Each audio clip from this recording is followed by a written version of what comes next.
শুভ সকাল বন্ধুরা, আশা করি সকলে অনেক ভালো আছেন। মাদার কিচেন অ্যান্ড গ্রাম্য রেসিপি ব্লগে আপনাদের স্বাগত জানাই।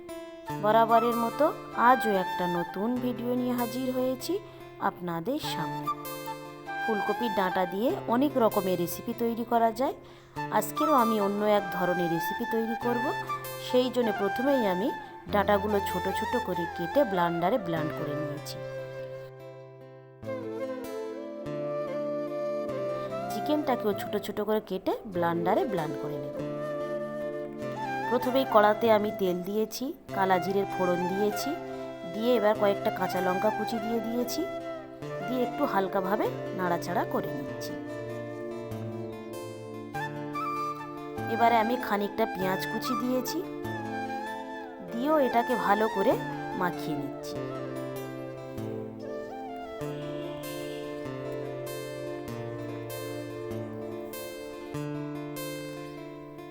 পরিমাণ মতো আদা রসুন দিয়েছি, দিয়ে আবার একটু ভালো করে নাড়াচাড়া করে নিচ্ছি।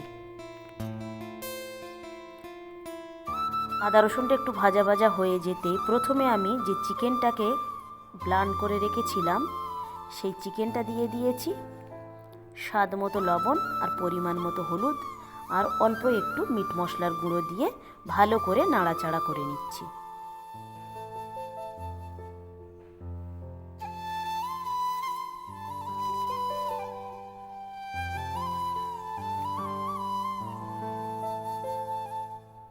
এবারে আমি বেটে রাখা ফুলকপির ডাঁটাগুলো দিয়ে দিয়েছি, দিয়ে ভালো করে নাড়াচাড়া করে নিচ্ছি।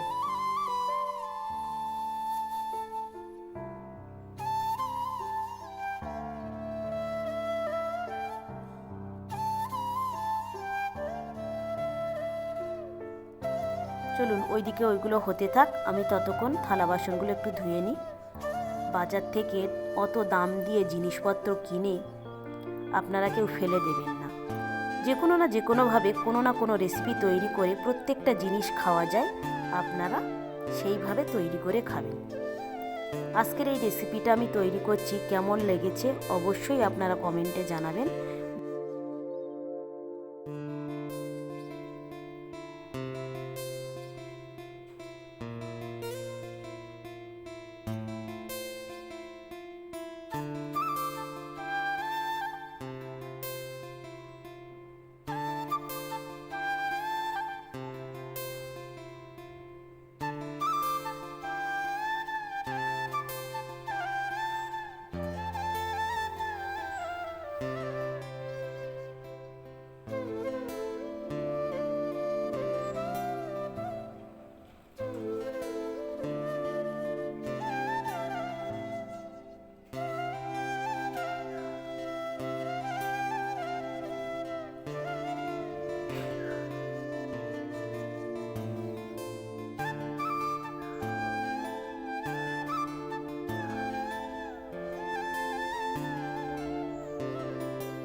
আবার একটু এটাকে ভালো করে নাড়াচাড়া করে নিচ্ছি।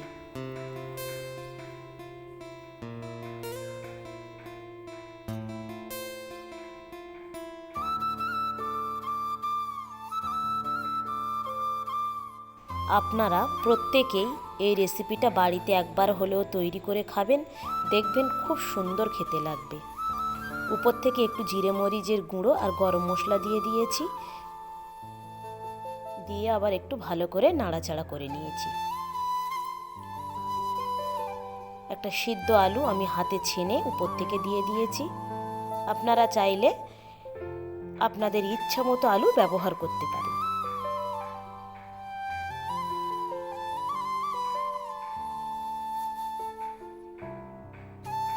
একেবারেই যা জল ছিল সব টেনে নিয়েছে। একদম শেষে এসে আমি কয়েকটা ধনেপাতা কুচি দিয়ে দিয়েছি, দিয়ে আবার একটু ভালো করে নাড়াচাড়া করেই আমি নামিয়ে নেব।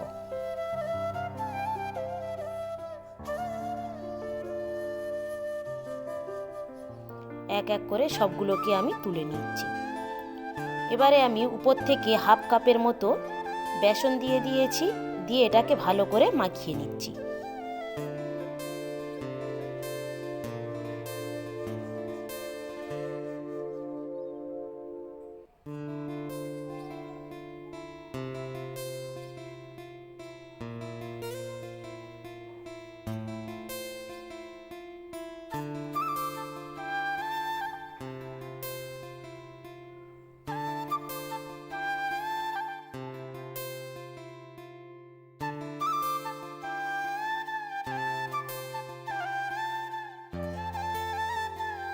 এরকম সাইজের চ্যাপ্টা চ্যাপ্টা করে নিচ্ছি।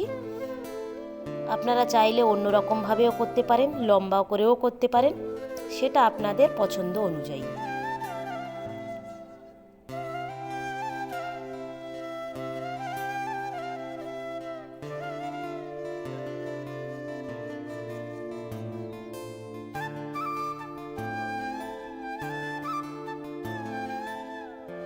দেখুন তো, চিনতে পাচ্ছেন যে এটা ফুলকপির ডাঁটা দিয়ে তৈরি। খাওয়ার পরে আরও অবাক হয়ে যাবেন।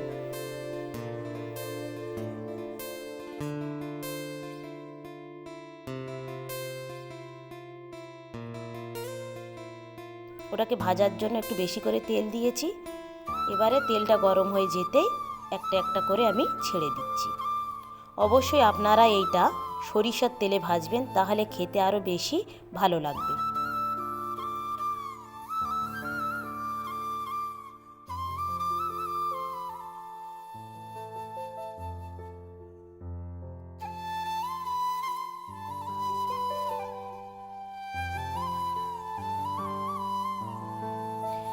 এটা ভাজার সময় মিডিয়াম ফ্লেমে দিয়ে এগুলোকে আস্তে আস্তে ভেজে নেবেন।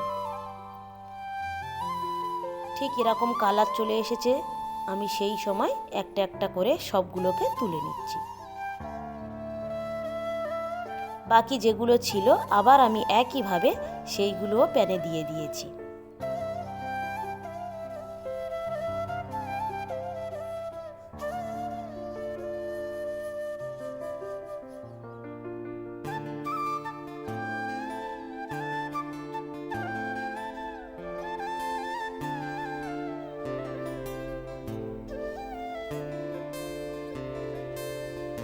বলুন তো, এখন কি আর দেখে চেনা যাচ্ছে যেটা কি দিয়ে তৈরি করা হয়েছে?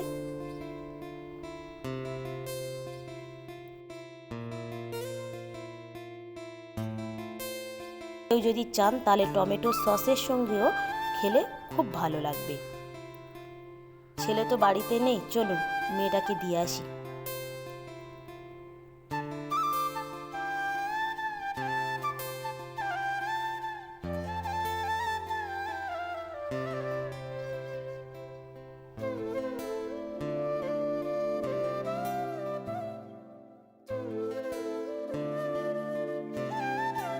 খুব সুন্দরও খেতে লেগেছিল। আপনারা অবশ্যই বাড়িতে একবার হলেও তৈরি করবেন এবং সবাইকে নিয়ে খাবেন। ভিডিওটা তাহলে এখানেই শেষ করছি। ভালো থাকবেন, সুস্থ থাকবেন, আর ব্লগটি কেমন লাগলো অবশ্যই জানাবেন। ভালো লাগলে একটা সাবস্ক্রাইব করে দেবেন। দেখা হবে পরবর্তী ব্লগে।